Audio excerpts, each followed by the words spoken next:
You know, we used to hang out in a bar up in Ithaca called Jim's Place.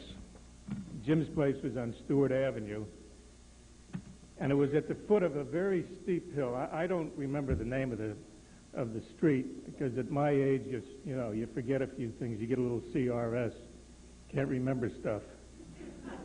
I cleaned that up, Joe, just for you. But anyway, Dick Brown, you would have remembered the name of the street, right opposite Buffalo Street. Yeah, you hung out in Jim's too. Matter of fact, you used to live next door to Jim's in was it Mrs. Connolly's house or the next one?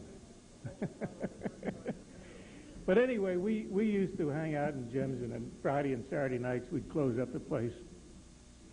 And all you had to do was, if you wanted another drink, you walk across the street, and there was Joe parked there with his trunk open on his car. And the trunk was full of liquor.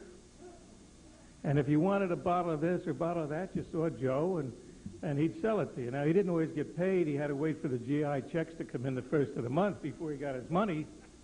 But anyway, he'd sell you the liquor. And the story goes that Joe's father had a bar in Jersey City. And once a week, Joe used to make the midnight run down to Jersey City, load up the trunk of the car, and drive back to Ithaca. And about every other week, he'd call up his father, and he'd say, "Hi, Pop, it's me, it's Joe." "Oh, Joey, me lad, how are you?"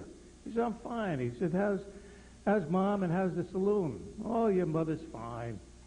"And the saloon?" "Well, it's doing very well. Receipts are good, business is good." But he says, "We got a little problem, Joe." He says, "I don't think we're getting paid for everything. We're moving a lot of booze through the place, and we're not getting paid for everything." Joe says, "Is that right?" He says, "Yeah." Now, he said, you're a college man now. You're up there at that great hotel school, great Cornell University. He says, maybe you and some of those smart professors can find out what's going wrong in my business. And Joe says, "Yeah, Pop, we'll work on that."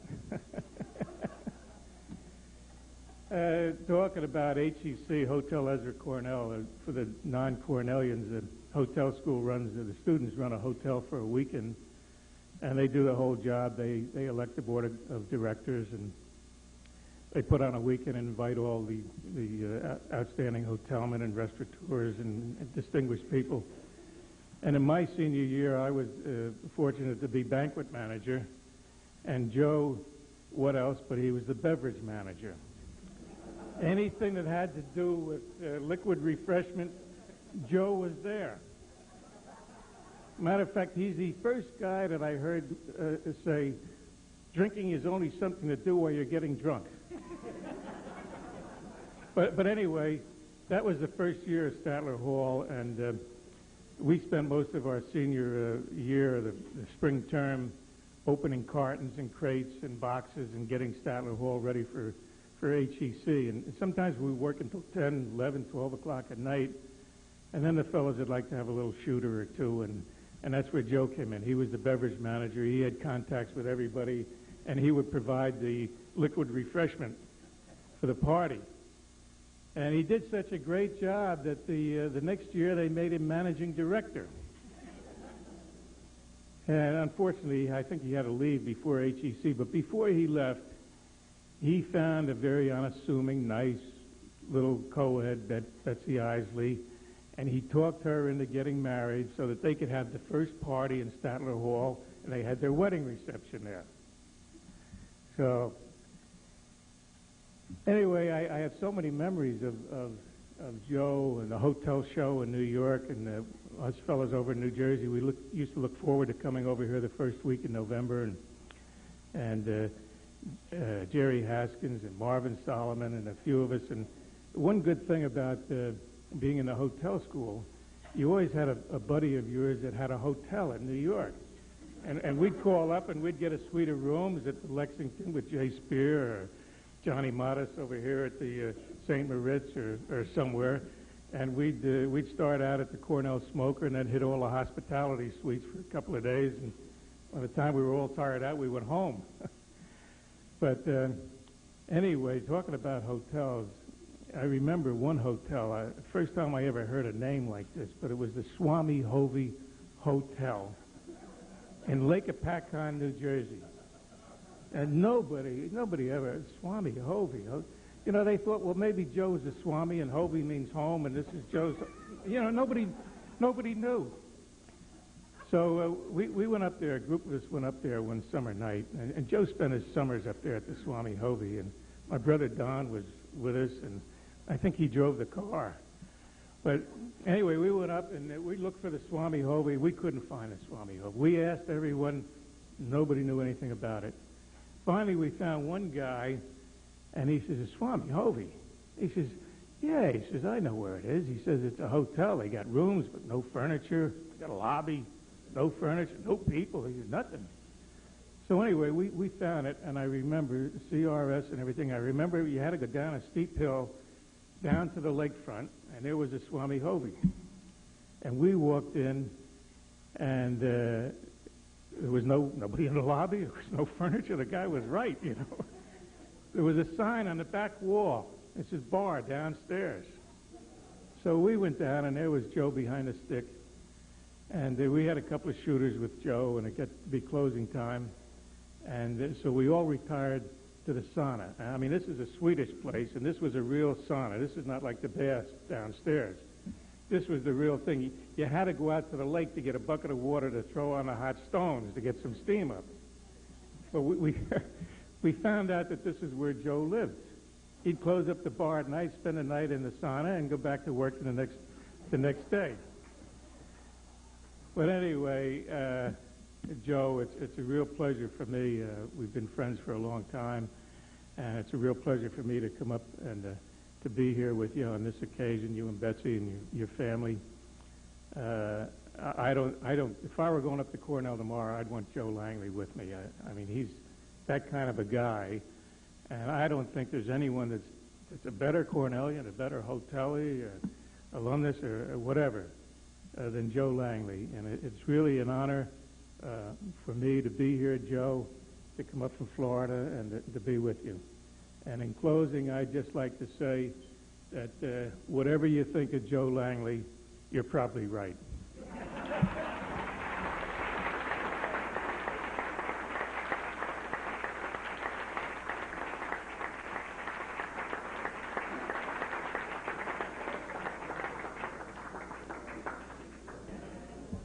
I'm not sure if there's anything that can be said that hasn't been said already about our next speaker. He's a shy fellow. He needs to be warmed up a little bit. I was reflecting on this introduction, and I thought about a passage from the noted behaviorist B.F. Skinner, who once said, education is what survives when everything else that you learned has been forgotten. And I don't know why I associate the two, no particular reason, except that this gentleman didn't forget a couple of things. He didn't forget friendships, and he sure as heck has never forgotten fun. Ladies and gentlemen, Daglian. Thank you, sir. Bringing in a little bit of historic perspective, yes, Victor Groman was the first to be a recipient. The next recipient, he didn't make it. The next recipient of this honored bit was to have been Frank Reddy. He didn't make it. We were thinking of John Sherry. You know John. So last week at a club managers meeting, I said, Joe, for Christ's sake, make it. And here he is.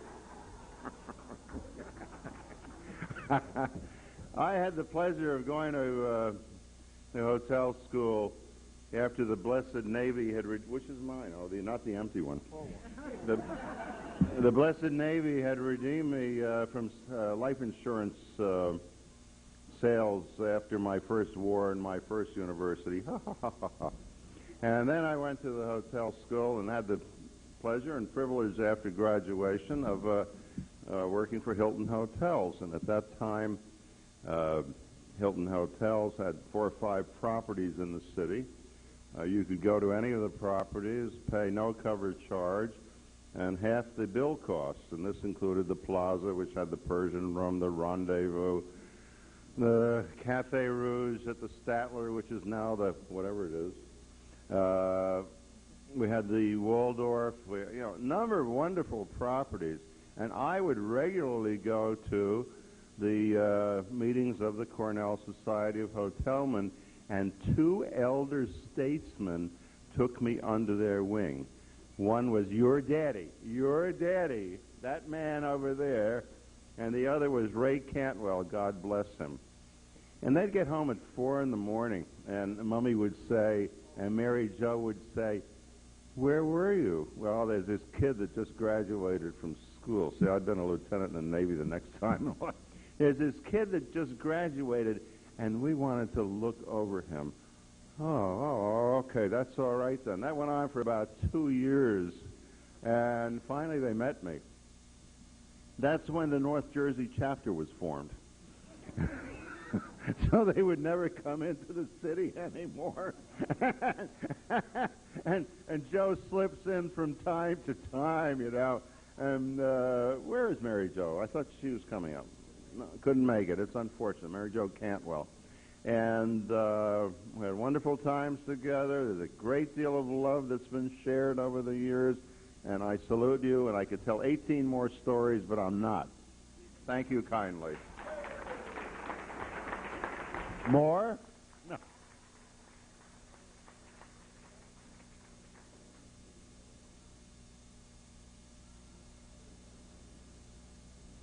Arrow leading the way. We're on a roll, ladies and gentlemen, if we may. While we're waiting for the main course, I'd like to introduce a dear friend of Joe's, a great friend of Cornell, Mr. Ed Fitzgerald.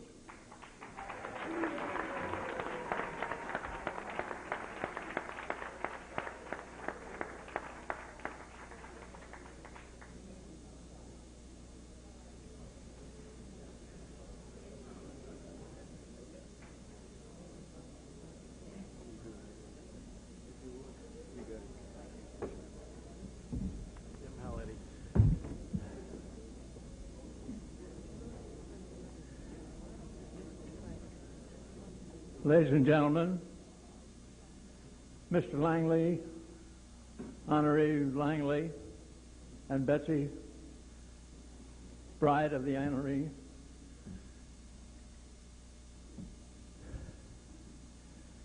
the Cornell Society of Hotelmen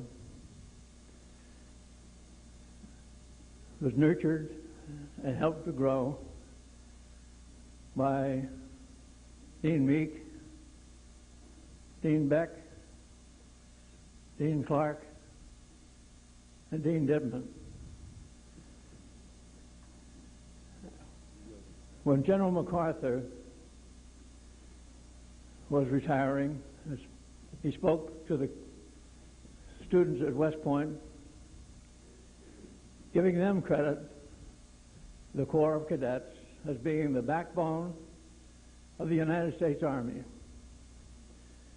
He closed his address by saying, "The Corps, the Corps, the Corps." To my way of thinking, the Cornell Society of Hotelmen is not only the backbone, but it's the heart and the soul of the Cornell alumni and alumni group of the Hotel School of Administration.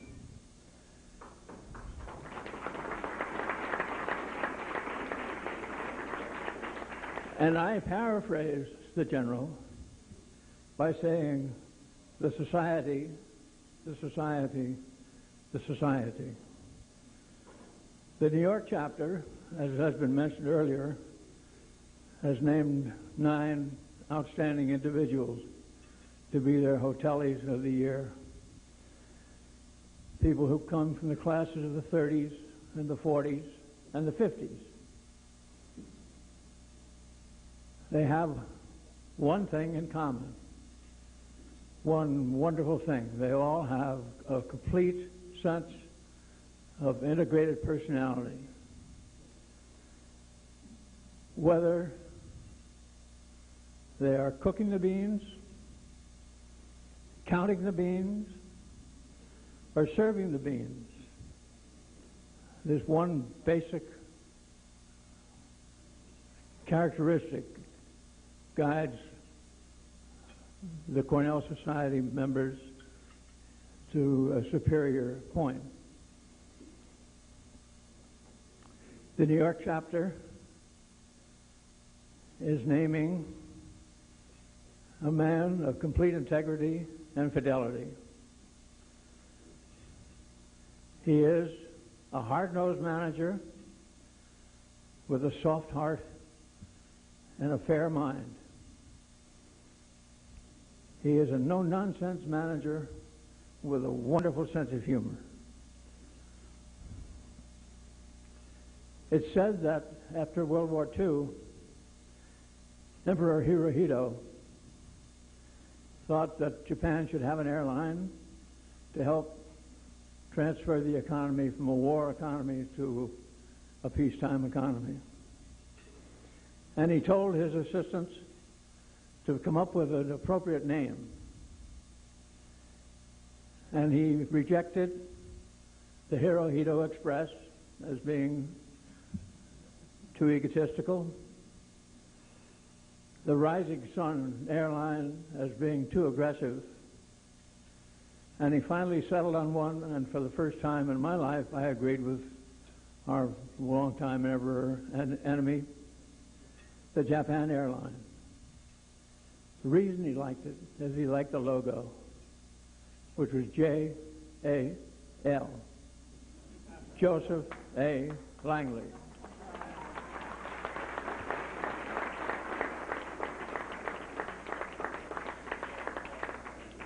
Superior Hotelier. Thank you very much.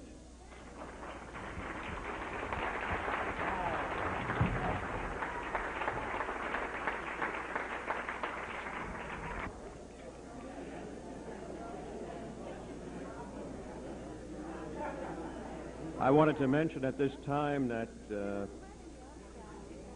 very good friend of Joe Langley's, a very good friend of all of us, and a very, very good friend of Cornell. Dean Beck couldn't be with us tonight. The dean had to go to Ireland, which I thought was kind of appropriate at a time like this, and had to beg off on his visit to New York, but he sends his warmest regards, he and Jan, both Joe and Betsy, as you would know. Betsy once said to me, if Joe had two friends, one should be a policeman and one an attorney. I don't know what she meant by that. But Joe did better than that. He had one very good friend that was both. And his name is Jack Schofield. Jack, please.